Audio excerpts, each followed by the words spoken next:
Here's the truth no one says out loud. Investment banking is not a junior version of private equity. It's a different sport with a different scoreboard. If you try to play PE with an investment banking mindset, you will get benched fast. In banking, you are the engine room of the deal machine. In private equity, you are part of the decision engine that buys the machine and has to make it run better for years. Today, I'm going to show you the real differences, especially in Europe, so you can choose your lane and accelerate. You think that investment banking, private equity is the same thing? It's completely different. And today, I will show you exactly what the key differences are. So let's get started. Hi, I'm Stefan, founder of Break Into PE. I started my career at Morgan Stanley in London and then moved into private equity at HG Capital. Over the last 2 years, I've coached more than 100 candidates who went on to land offers at top European funds, including KKR, Blackstone, Bain Capital, and others. In today's video, I'll walk you through what really separates investment banking from private equity in Europe, the work, the culture, the pace, and the kind of person who thrives in each environment. And I give you practical ways to signal you're ready for the switch. So let's get started. The most important shift, ownership of ambiguity. In banking, your life is defined by clearly scoped asks and short feedback loops.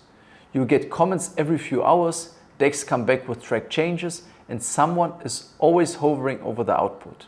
It's intense, it's fast, and it's highly supervised. When I was at Morgan Stanley in the tech group, my day was a series of sprints linked by comment cycles. So you send a model, a VP replies in 20 minutes, you tweak it, you send again, and so forth. Communication is constant and close. It can feel like a highly competitive graduate program with a salary because it effectively is. Private equity flips that dynamic. You still work hard, but the supervision dial turns down and the expectation dial turns up.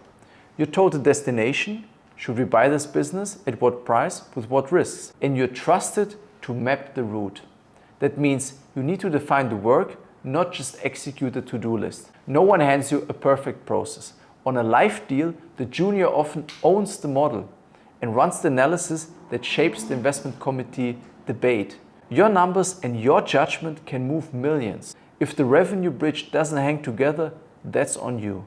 If you discover the churn is disguised by net revenue retention math, that insight can save your partners from overpaying. The independence is exhilarating and a little terrifying. The day-to-day rhythms reflect this difference. In banking, the pace is punctuated by client deadlines, comments, and endless formatting. It's very visible work. In PE, the rhythm is long-form thinking broken by bursts of intensity. One morning, you're buried in customer cohort analysis. That afternoon, you're on expert calls with former executives from the sector. And the next day, you're tearing apart a data room. You go deep on fewer things because you plan to own them for 5 to 7 years. In banking, you know a little about a lot of deals. In PE, you need to know a lot about a few. Team structure is another stark contrast. And in Europe, you feel it even more. Banks intake large analyst classes. And even in smaller teams, you're surrounded by peers from other coverage groups. Back at Morgan Stanley, I was in tech, but my closest friends were in consumer and healthcare. You bump into people at 2 a.m. in the kitchen and swap spreadsheet war stories. It's a campus. Most PE funds in Europe hire tiny classes, sometimes 1, 2, maybe 3 people per year. That means fewer peers at your level and a much tighter, more grown-up environment. Your social circle is more likely across funds and headhunters than across the hallway. If you need the camaraderie of a big class and a shared training journey, banking scratches that itch. If you want a small, senior-heavy room where your slide lands in front of the partner without 20 middle layers, that's PE. So here's a story that brings this to life. I coached a client, let's call him Luca, who was a top-ranked investment banking analyst in Milan. Brilliant technically, super fast. But he used to be living on the inside of the comment loop. He joined a mid-market PE fund, and on week 2, he got a mandate that simply said, we're looking at a B2B SaaS platform in a vertical we don't know well, and we need a view on retention quality and upsell drivers in 10 days. No template, no crypt notes, no VP riding shotgun. Luca had to design the analysis, source the data, prioritize the questions, schedule expert calls, and decide which cohorts mattered. He told me, I've never felt less managed and more accountable. So that's really the PE difference. Let's talk about depth of analysis. In private equity, you are paid to reduce uncertainty. You will live in the weeds until the weeds become a landscape you can navigate with your eyes closed. Expert calls are not a side quest, they are the work. You speak to former commercial leaders, CTOs, procurement heads, and competitors. You triangulate pricing power, contract risk, and the true drivers of churn.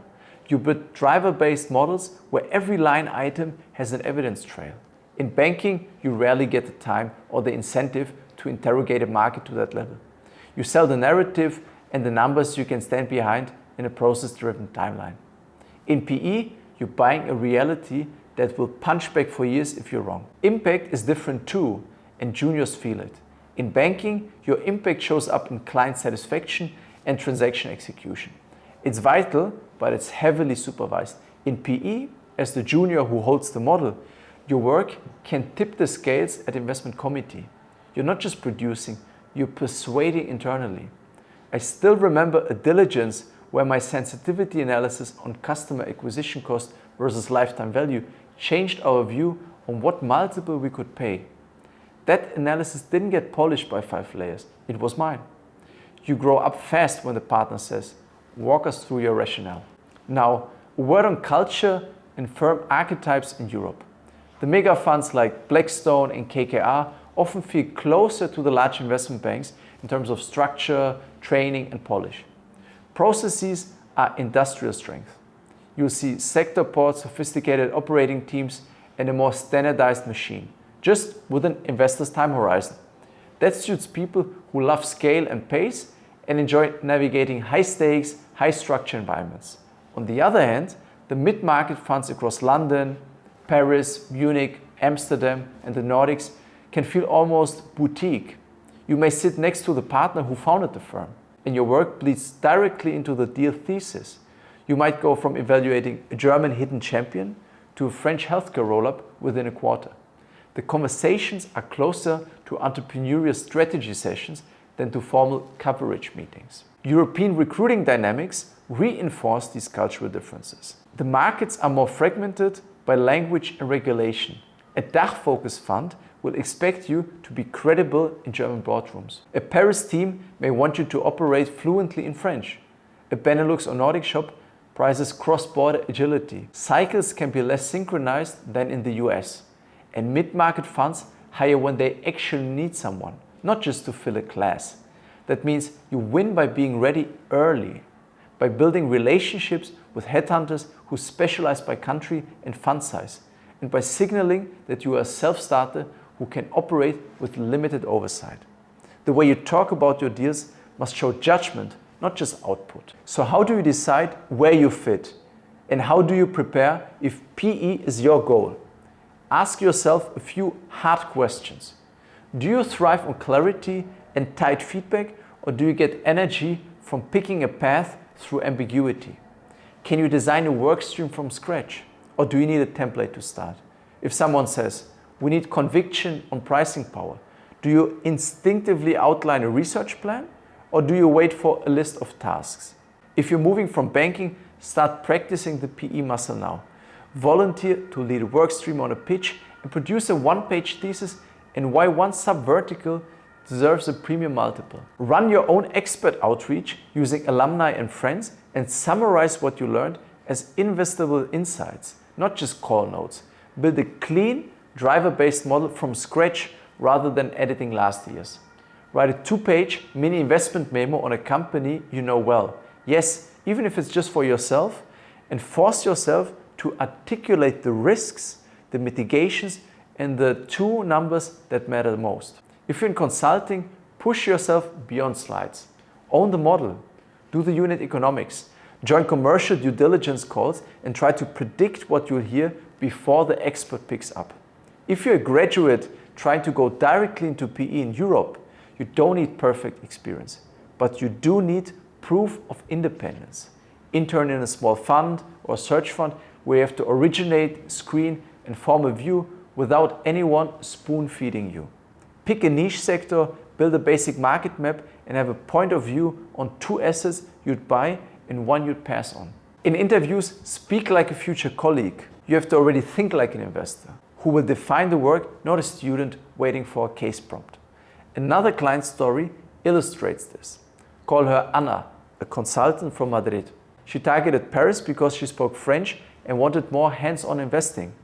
She deliberately aimed for a mid-market fund rather than a mega fund. In prep, we built a short thesis on French B2B services, and she ran 5 expert calls herself through alumni introductions.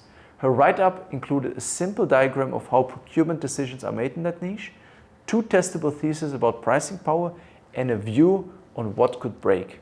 In her interview, she didn't just answer questions. She showed how she would work independently on day 1. And within 6 months, she was presenting her own modules at IC.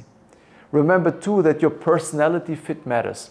If you love the buzz of a big floor, the constant chatter, the comfort of a large cohort moving together, banking will feel like home. If you're comfortable being one of the 2 new hires and presenting directly to partners at 26, PE will feel grown up in the best way. Neither is superior. They reward different instincts and give you different muscles. So as we wrap, let me crystallize the biggest differences. First, ownership. Banking is about executing flawlessly within a short feedback loop. Private equity is about defining the work and driving it with minimal supervision. Second, communication rhythm. Banking lives on rapid comment cycles.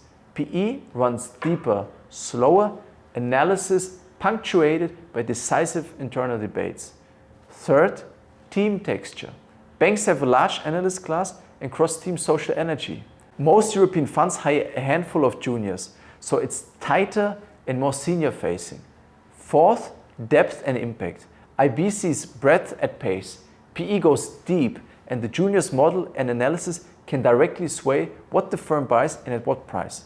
Layer on the European angle, fragmented languages, mid-market ecosystem, and unsynchronized hiring, and your strategy has to be more relationship-driven and more self-starter-led than in the US.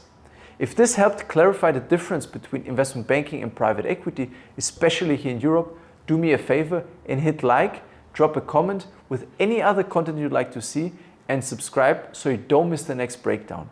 And if you want personalized guidance on your path into European PE, head to breakintop.com. You learn exactly how you can break into PE in Europe and land your dream role. I see you in the next video.